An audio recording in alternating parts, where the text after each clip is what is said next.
Hello बच्चों, कैसे हो? आज हम जानेंगे लॉन्ग आंसर टाइप क्वेश्चन में मॉडर्न का एक सबसे important question, photo electric effect, प्रकाश विद्युत प्रभाव।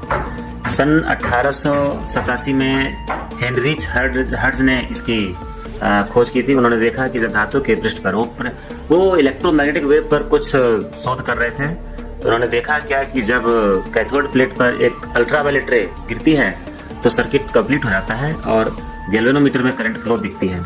इसका ये मतलब है कि जब किसी धातु के ऊपर, धातु के पृष्ठ पर उचित आवृत्ति का प्रकाश पड़ता है तो उसके पड़ने से उस धातु के पृष्ठ से इलेक्ट्रॉन उत्सर्जित होने लगते हैं और यही उत्सर्जित इलेक्ट्रॉन सर्किट कंप्लीट करते हैं।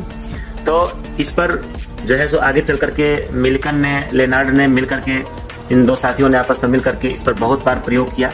बाद में हॉलवेस आए, उन्होंने भी प्रयोग किया। फोटो इलेक्ट्रिक इफेक्ट को प्रभावित करने वाले कारक क्या सब हैं?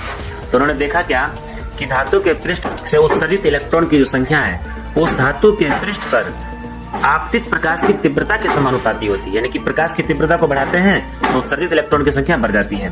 फिर उन्होंने देखा कि उत्सर्जित इलेक्ट्रॉन की जो गतिज ऊर्जा है, ये पहला नियम था, उत्सर्जित इलेक्ट्रॉन की जो गतिज ऊर्जा है वह गतिज ऊर्जा प्रकाश की तीव्रता पर निर्भर नहीं करती, वो प्रकाश की आवृत्ति पर निर्भर करती है।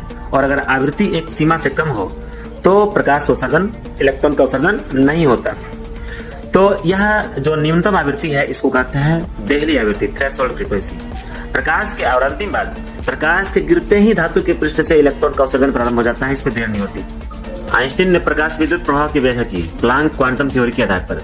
मैक्स प्लांक के अनुसार प्रकाश ऊर्जा के छोटे छोटे पैकेट के रूप में चलता है, जिसको हम क्वांटा कहते हैं। क्वांटा एक लैटिन वर्ड है जिसका अर्थ होता है अत्यंत सूक्ष्म, यानी कि कण। ऐसा कण जो अविभाजित है, इसको प्रकाश के संदर्भ में फोटोन कहा जाता है। आइंस्टीन के अनुसार जब कोई फोटोन धातु के पृष्ठ पर गिरता है तो अपनी सारी ऊर्जा h/ν से वो एक इलेक्ट्रॉन को ट्रांसफर कर देता है। h/ν ऊर्जा का कुछ भाग इलेक्ट्रॉन को पृष्ठ से अलग करने में खर्च हो जाती है और वो एनर्जी कार्यफलन कहलाती है। शेष बची ऊर्जा इलेक्ट्रॉन को काइनेटिक एनर्जी के फॉर्म में प्राप्त होती है। तो इस प्रकार से इलेक्ट्रॉन जो धातु के पृष्ठ से अलग होते हैं वो इलेक्ट्रॉन सबसे अधिक काइनेटिक एनर्जी वाले होते हैं। इसलिए h/ν, अगर h/ν को हम दो भागों में बांट कर देखें तो एक भाग होता है इलेक्ट्रॉन को अलग करने में खर्च हुई ऊर्जा, work function plus kinetic energy. तो इस व्याख्या के बाद आइंस्टीन ने प्रकाश विद्युत समीकरण दिया और इस समीकरण के कारण 1921 ईस्वी में इनको नोबेल पुरस्कार से सम्मानित किया गया था।